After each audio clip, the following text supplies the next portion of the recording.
Well, welcome back. This is my new vinyl buys for Thursday, and I am JT.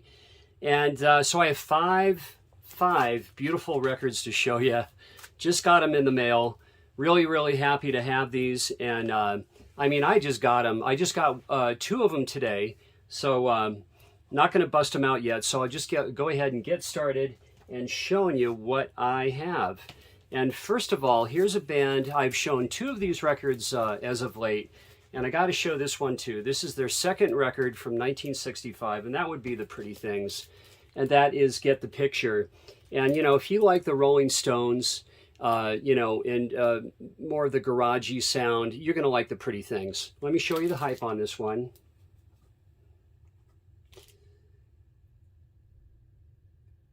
And so many great tracks. I really suggest you to sample this if you haven't heard this record.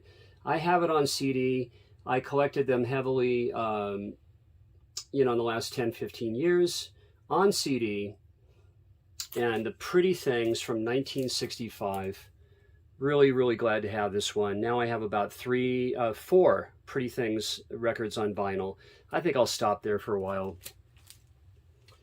And next up, guys, number two would be a record that I ordered through Acoustic Sounds. And this is from Jackpot Records in Oregon. And that would be Young, Loud, and Snotty, the Dead Boys from 1977. Really stoked to have this one. Yeah, the Dead Boys. And let me show you this hype. Beautiful hype on that. Jackpot Records. And the back cover of the band. I mean, I just opened this. I opened this right before the video. Again, Dead Boys, Young, Loud, and Snotty. All right, my third record is, this is my very favorite record of this progressive rock band. And you have John Wetton, you have Robert Fripp, and Mr. Bill Bruford on percussion, on drums. And that would be, yes, that would be Red, King Crimson. Love this album. And for me, the only better singer for King Crimson ever would be Greg Lake. Absolutely. Love John Wetton's vocals. And you have, guys, you have Red here. Fallen Angel, probably my favorite all-time King Crimson track. One More Red Nightmare. Providence, and a 12-minute Starless. And there's the hype on that. So again, King Crimson from 1974. All right, Red. And next up, and I just busted this out of its package, and this would be Paul McCartney's record from 1975. And if you know what that is, you know what I'm going to say, and that would be, Venus and Mars. So wonderful to have this rock show, everything on this. Here's the hype. Listen to what the man said. Back cover, Preston, Germany, 180 gram vinyl on this. So stoked to have Venus and Mars. I didn't plan on buying this. I really want the first album on vinyl, Wings. I have a near mint jacket that I've had for 10 years, and I've never been able to fill the vinyl on that. So I've been hunting that down. Of course, I have it on CD, and I love Love is Strange, that track on the very first Wings album. So yeah, Venus and Mars, 1975.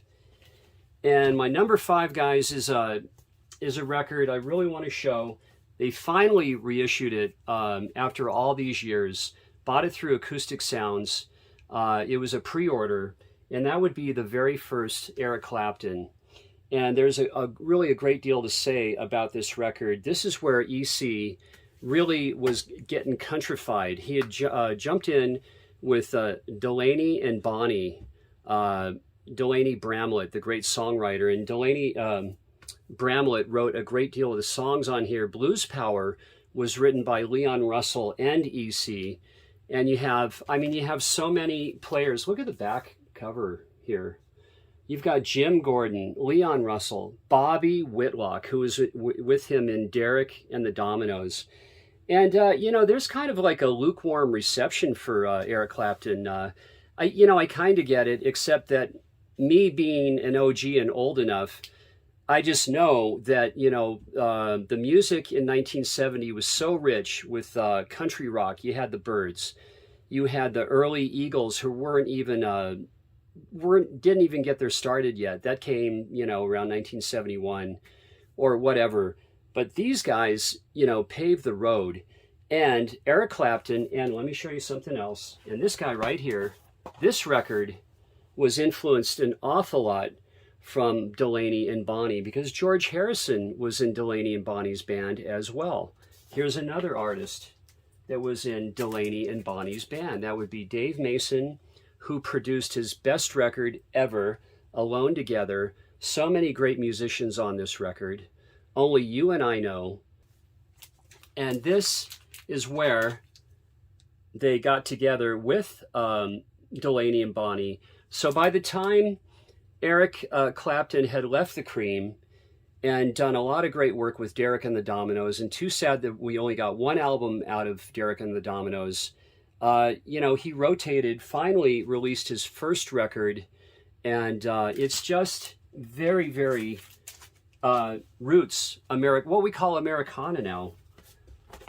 It's really, really glad to have this one. You know, Ocean Boulevard, and There's One in Every Crowd, the album that followed Ocean Boulevard, which those two records together are really, you should listen to them together, really.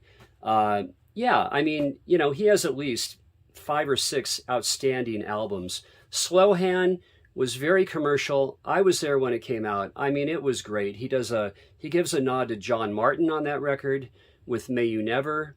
It's a great record, but for me, his best record is the first one, Ocean Boulevard, and There's One in Every Crowd, and the early live albums. Such a legend, an iconic gentleman in Eric Clapton. Well, guys, that's it for my new Vinyl Buys Thursday, and I'll see you Monday for my thrift store finds on Mondays. All right, cheers. Thanks. Bye.